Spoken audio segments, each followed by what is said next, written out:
Mick That was Roberts a good is a sign right decent role there. player. He did all right for the Bobcats. Now the Hornets. So yeah, they'll be in the playoffs, but probably like 6, 7, 8 seed. Who knows? So how do you feel about that though? Luol Deng is Miami Heat. Yeah, Like I let don't. that sink It'll in. be weird, but at the same time, I never really thought that Miami Heat was the true rival. I always thought it was between the Pacers and Cavs, considering they're in our division, and plus the Pacers were the bigger threat at the time. But now with Luol Deng there, I don't think of it any differently. I'm just focused on the if I'm the Bulls, I'm focused on the Cavs and the Pacers, just because obviously they're the bigger threats now, and they're the true rivals. Yeah, that's for a fact.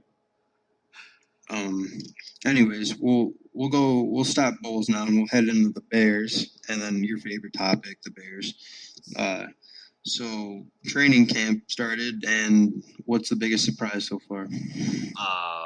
Biggest surprise so far is actually I'll have to say I don't know the secondary, maybe secondary. Like I don't know what's going on with that because Conti and everybody still out on injuries. And it was the other day I heard that they actually were practicing. They was getting some time in him and Tim Jennings, but they still remained on the sideline, stuff like that. But that's what I'm worried about the most is the Bears secondary because as you can see, Bears had a chance to make the playoffs, but what happened on that last game, the last drive, will go down in infamy in Chicago Bears history.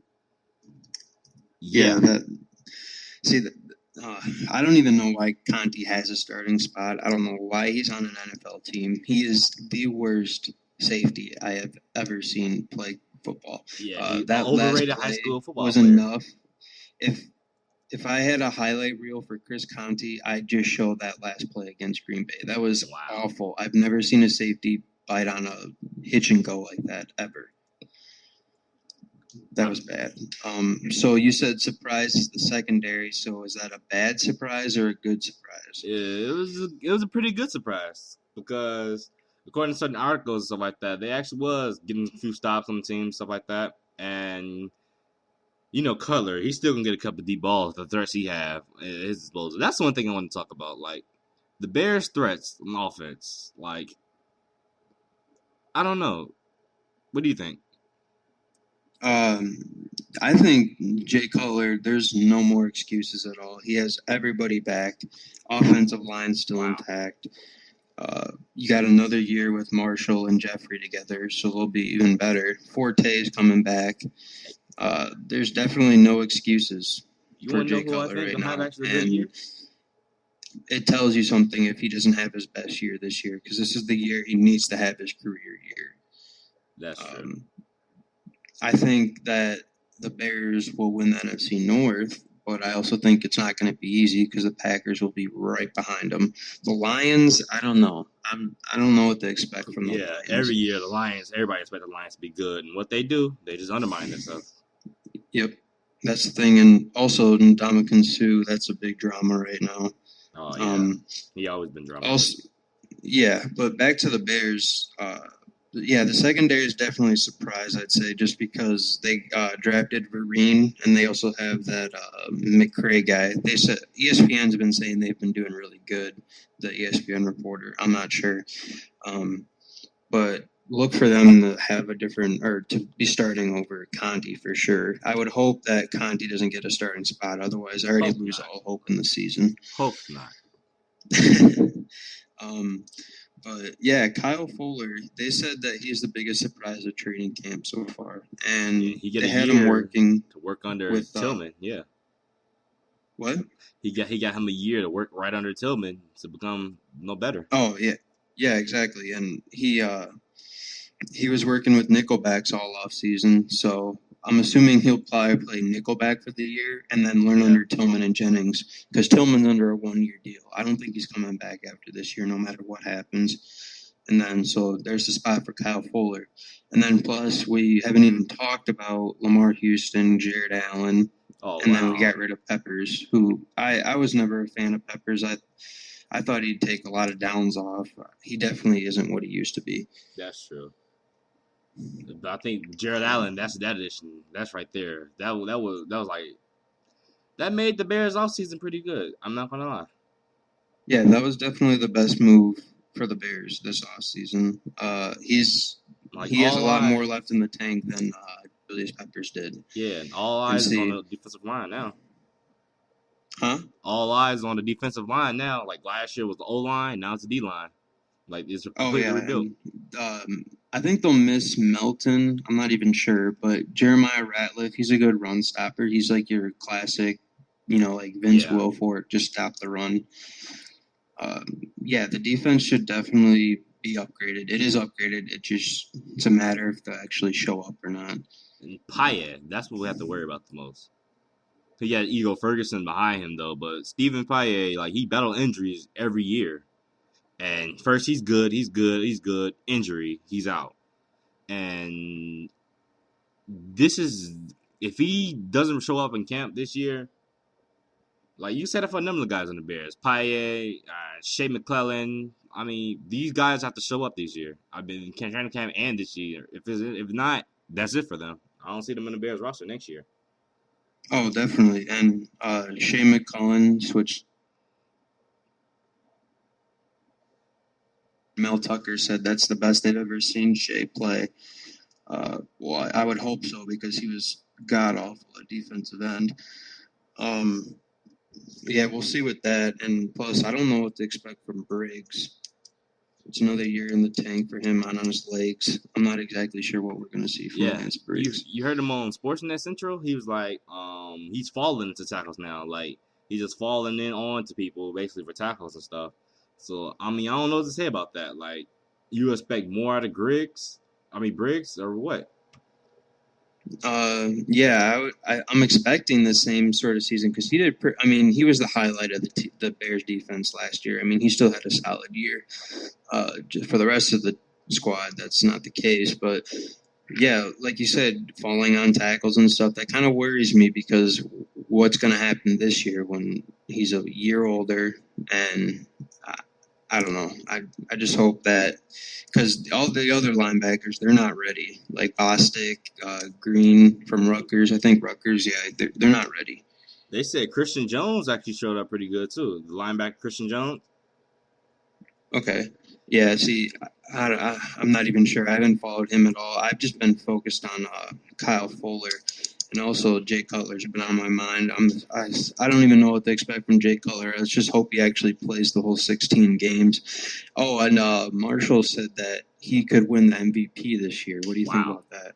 I think like how the guys went on Sports Talk Live. I think Marshall, like they said, Cutler could throw 40 touchdowns, 10 interceptions this season. And everyone be like, well, he still didn't win MVP, just like the guy said. Because if you think about it, Color plays pretty good ball. Like I wouldn't say consistently. Yeah, he have his interceptions stuff like that. He have his bad game from there and there, but overall, Color's a pretty great quarterback, and I think so as well. Like you said, this got to be his year that he shows up, and like I don't know, Jay Cutler MVP don't go together. Like, you think about what Peyton Manning did last year to win MVP. The guy had over 50 touchdowns. Like, think about that. Yeah, they'll probably never come from Cutler. I don't see Cutler winning an MVP, but I can also see him. He needs what the Bears need is for him to be just a top 10 NFL quarterback, and I think he can do that. But NFL MVP, that's a really big reach for Jay That's a Cutler. stretch right there. Considering that we don't even know if he'll play the full 16 games. Yeah, stay healthy. That's the thing that we have to worry about for him right now. Exactly. Yeah, and then also we got time. We can talk about the Cubs. They're bad, yeah, but they traded Bonifacio and James Russell last night for single A catcher. I forget his name, but I don't think he's really a big part of the Cubs prospects. I think it was just to get rid of Bonifacio and Russell. I'm not really sure. I was expecting to see Chris Bryant and Baez come up and get some time, but we have yet to see that. What do you think about that? I actually don't follow the Cubs like at all because I'm a South Side guy. Oh yeah, White Sox fan. Yeah, right, you already know. right. But I mean, last night was crazy for MLB trading deadline. You know, especially with the deal with between Tampa Bay and Boston and everything like that. I'm like, it was a lot. Yeah, But for the and I wasn't. Cubs, uh, Like the Tigers. They stole David Price from the Rays. They barely gave up anything. They gave Austin Jackson to the Mariners, and they gave up Drew Smiley. Which I mean, honestly, I take uh, David Price over that. And now that you think about it, the Detroit Tigers have all three of the last Cy Young winners and wow. last three MVPs. So if they're not in the World Series, then that's clearly a bust. And think about it, like they basically just handed Detroit #1 spot in the Central and just let them keep it. Like I don't see no team catching them. Like White Sox impressive, yeah, but White Sox is not #1 team. No, Period. I wasn't even expecting the White Sox to do this good, especially Abreu. No one saw Abreu to do this good. He's leading the AL in home runs right now. And then a 20 game, history reached 21. 20. That's impressive. Yeah, and I don't think anyone was expecting that. And then I think that's really the only reason that the Sox are really doing that good, because this is Konerko's last year, right? Yeah, actually. And then, I mean, Sale's doing great, but I just wasn't expecting this from the White Sox. And Alexi always does great. But what was impressive was, I forget the guy's name. What is his name?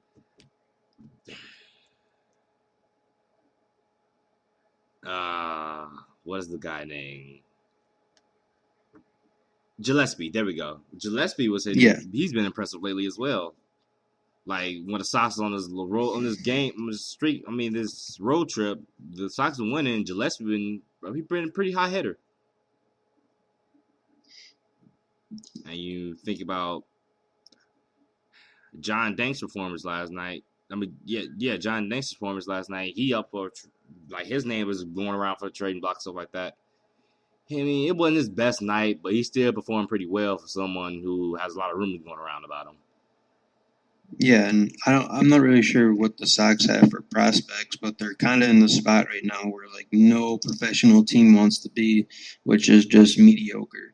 Because they have Alexi. He's an all-star. Yeah, they have Abreu, Sale, but that's obviously not enough to take the Central or to make any sort of noise in the American League. That's true. So I'm not sure what's going on. I don't know if you know many of their prospects, because I don't.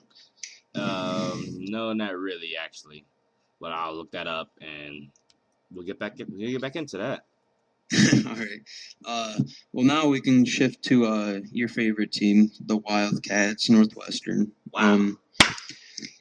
I know with what's the quarterback's name last year? Kane Coulter. He's gone. Mark's still there, right?